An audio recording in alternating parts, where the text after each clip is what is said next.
Hi everyone, 5 मिनिटात विज्ञानमध्ये सगळ्यांचं पुन्हा एकदा स्वागत आहे. तर दिवसाला 10,000 पावलं चालण्याचं कधी दडपण आलंय का? म्हणजे आपल्यापैकी अनेकांच्या स्मार्टवॉचवर किंवा फिटनेस ट्रॅकरवर हा आकडा रोज चमकत असतो, बरोबर ना? आणि जर का तो पूर्ण नाही झाला की कुठेतरी मनात एक गिल्ट येतो. पण हा 10,000चा आकडा आला कुठून आणि तो खरंच इतका महत्त्वाचा आहे का? चला, आज याच मिथकबद्दल जरा जाणून घेऊया.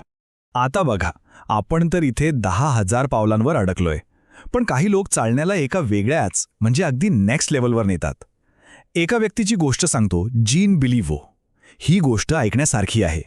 या माणसाने काय केलं असेल? चक्क पायी चालत संपूर्ण जग फिरायचा निर्णय घेतला. 75,000 किलोमीटर. हो, काहीच चूक नाहीये. जीन बिलिव्हो यांनी तब्बल 75,000 किलोमीटर पायी चालून पूर्ण केले. विचार करा, या प्रवासात ते कुठे राहिले असतील? कधी तंबूत, कधी अनोळखी लोकांच्या घरी आणि कधी तर तुरुंगातही झोपले आहेत. आता अर्थात हे खूपच एक्स्ट्रीम उदाहरण आहे, पण यातून एक गोष्ट नक्की कळते, ती म्हणजे चालण्याची ताकद. पण थांबा, आपल्याला जगप्रदक्षिणा वगैरे करायची काहीच गरज नाहीये. आपल्या रोजच्या आयुष्यात थोडंसं चालण्याने सुद्धा आपल्या शरीरावर खूपच अमेझिंग परिणाम होतात. चला तर मग बघूया की जेव्हा आपण फक्त थोडी पावलं वाढवतो तेव्हा आपल्या शरीरात आतमध्ये नक्की काय काय घडतं. ओके, तर हे फायदे कसे मिळतात ते बघूया. आणि सगळ्यात भारी गोष्ट म्हणजे याचा परिणाम लगेच दिसायला लागतो. म्हणजे बघा, फक्त काही मिनिटं चालल्यानंतर लगेच आपला मूड फ्रेश होतो, चिंता कमी होते. काही आठवडे नियमित चालल्यास आपलं हृदय जास्त एफिशियंट होतं. काही महिन्यात तर ब्लड प्रेशर कमी होऊ शकतो. आणि विचार करा, वर्षानुवर्षे ही सवय टिकवली तर आपली हाडं मजबूत राहतात. कमाल आहे नाही का? आणि थांबा, फायदे अजून संपलेले नाहीयेत. आयुष्यभर चालण्याची सवय लावली ना, तर त्याचे लाँग टर्म बेनिफिट्स तर अजूनच भारी आहेत. वजन नियंत्रणात ठेवायला मदत होते, टाईप 2 डायबिटीसचा धोका कमी होतो. इतकंच नाही तर अनेक प्रकारचे कॅन्सर आणि अगदी डिमेन्शियासारख्या आजारांचा धोकाही कमी होतो. म्हणजे सोप्या शब्दात, चालणं हे एक प्रकारचं सुपर मेडिसिन आहे. बरं, तर मग परत येऊया त्या मॅजिकल नंबरवर, ज्यामुळे सगळा गोंधळ सुरू होतो.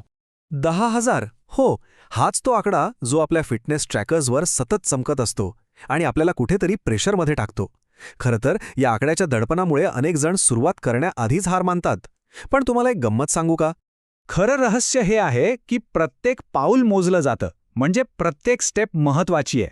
सायन्स काय सांगते माहितीये की आपण रोज जेवढी पावलं चालतो त्यात थोडी जरी वाढ केली तरी त्याचे हेल्थ बेनिफिट्स मिळायला सुरुवात होते. त्यामुळे 10,000चा टार्गेट पूर्ण करण्यापेक्षा आज कालपेक्षा 100 पावलं जास्त चालणं महत्त्वाचं आहे. It's all about progress, not perfection. आता जरा आपल्या वैयक्तिक आरोग्याच्या पलीकडे जाऊन बघूया. कारण जेव्हा आपण जास्त चालतो तेव्हा त्याचा परिणाम फक्त आपल्यावर नाही तर आपल्या समाजावर आणि पर्यावरणावरही होतो. हा फरक बघा किती स्पष्ट आहे. ज्या शहरांमध्ये किंवा परिसरात चालण्याला प्राधान्य दिलं जातं तिथे काय होतं? साहजिकच लोक गाड्या कमी वापरतात, त्यामुळे प्रदूषण कमी होतं, हवेची गुणवत्ता सुधारते. आणि एक महत्त्वाची गोष्ट म्हणजे लोक एकमेकांना जास्त भेटतात, बोलतात, सोशल कनेक्शन वाढतं. या उलट जिथे फक्त गाड्यांसाठीच रस्ते बनवले जातात तिथे सगळं उलटं होतं. प्रदूषण, एकटेपणा हे सगळं वाढतं. आणि याबद्दल एक खूप इंटरेस्टिंग स्टडी आहे हाँगकाँगमध्ये झालेला. तिथे असं दिसून आलं की ज्या वॉक फ्रेंडली परिसरात ज्येष्ठ नागरिक राहतात त्यांना एकटेपणा खूप कमी जाणवतो आणि ते जास्त आनंदी असतात. म्हणजे विचार करा, चालण्यामुळे आपलं फक्त शरीरच नाही तर मन आणि समाजही निरोगी राहतो. पण मग प्रश्न येतो की चालण्याचे इतके फायदे असूनही आपण सगळे जास्त चालत का नाही? आणि यामागे खूप खरीखुरी कारणं आहेत. अनेकदा आपल्या शहरांची रचनाच अशी असते की ती चालण्यासाठी नाही तर गाडी चालवण्यासाठी बनवलेली असते. आपल्याला सुरक्षित चांगले फुटपाथ मिळत नाहीत, घर एका टोकाला तर दुकानं किंवा ऑफिस तर दुसऱ्या टोकाला, आणि हे सगळं जोडणारे रस्ते फक्त गाड्यांसाठी बनवलेले असतात. अशा परिस्थितीत इच्छा असूनही चालणं अनेकांसाठी खूप अवघड होऊन बसतं. पण चांगली बातमी ही आहे की यावर उपाय आहेत. आणि जगभरात अनेक ठिकाणी प्रेरणादायी बदल घडतायत. लहान लहान पावलांमधून मोठे बदल कसे होतात त्याचं एक उत्तम उदाहरण बघूया. हे बघा, व्हँकुव्हर शहराचं उदाहरण. त्यांनी काय केलं तर त्यांच्या एका रस्त्याला पूर्णपणे बदलून चालण्यासाठी आणि सायकलिंगसाठी अनुकूल असं ग्रीनवे बनवलं. आणि रिझल्ट अविश्वसनीय. तिथल्या लोकांनी कारचा वापर तब्बल 23% कमी केला आणि कार्बन उत्सर्जन 21% घटलं. म्हणजे योग्य नियोजन केलं तर बदल नक्कीच शक्य आहे. आणि हे बदल घडवण्यासाठी नेहमीच करोडो रुपये खर्च करायची गरज नसते. अगदी साध्या सोप्या गोष्टींमधूनही खूप फरक पडतो. जसं की झेब्रा क्रॉसिंग व्यवस्थित रंगवणं, रस्त्याचं डिझाईन असं बनवणं की क्रॉसिंगचं अंतर कमी होईल, किंवा चालणाऱ्यांना विश्रांती घेण्यासाठी साधे बेंच बसवणं. अशा लहान सहान कमी खर्चाच्या उपायांमधूनही आपण आपला परिसर जास्त चालण्यायोग्य बनवू शकतो. तर मग या सगळ्याचा सारांश काय? आपल्याला जीन बेलिव्होसारखं 75,000 किलोमीटर चालायचं नाहीये. महत्वाचं आहे ते फक्त आपलं पुढचं एक पाऊल.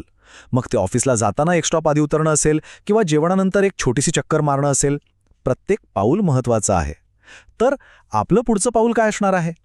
जर आजची ही माहिती आवडली असेल तर लाईक बटन नक्की दाबा, मित्रमैत्रिणींसोबत शेअर करा आणि अशाच आणखी माहितीसाठी सबस्क्राईब करायला विसरू नका. तुमचे विचार खाली कमेंट्समध्ये नक्की कळवा. भेटूया उद्या याच वेळी.